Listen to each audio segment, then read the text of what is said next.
আমার আব্বাজান, ওনাকে আমি বলছিলাম যে আব্বা, আপনি হাফিজ হুজুরের ছাত্র, হাফিজ হুজুরের কাছে আপনি তিরমিজি শরীফ লালবাগ পড়ছেন, কিন্তু আপনি মুরিদ হয়েছেন চরমনায় যায়া, ব্যাপারটা কি, রহস্যটা কি?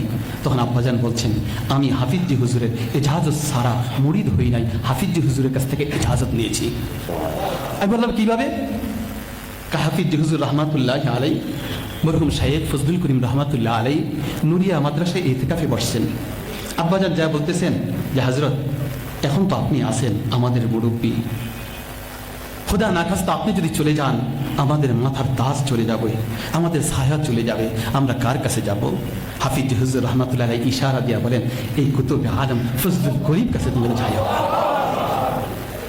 শুধু তাই না, হাফিজ হুজুর রহমাতুল্লাহ আলী একদিন মেম্বারে বসা, নুরিয়া মাদ্রাসার মেম্বারে বসা, নসিহত করতেছেন। নসিহতের ফাঁকে জিজ্ঞাসা করে, আমার ফজলুল করিম আসবে?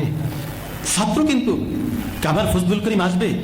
একজন বলছে যে হ্যাঁ হজরত আসতেছেন, কাশলে আমাকে বইল। তো এর ভিতরে যখন ঢুকছেন, হাফিজ হুজুর রহমাতুল্লাহ আলী মেম্বার থেকে দাঁড়াই গেছেন। ফজলুল করিম রহমাতুল্লাহ আলী মেহরাবের সামনে আসছেন। হাফিজ হুজুর রহমাতুল্লাহ আলী নিজের কাদের রুমালটা বিছায় বলছে, ফজলুল করিম तुम तो कुतुब आलम, तुम यहाँ पे बैठ जाओ, तुम यहाँ पे बैठ जाओ।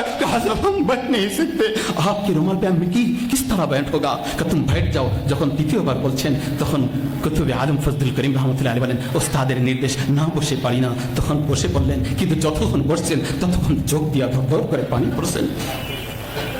আমার প্রিয় বন্ধুগণ, এই পরদের কদর যাকে সম্মান করেছেন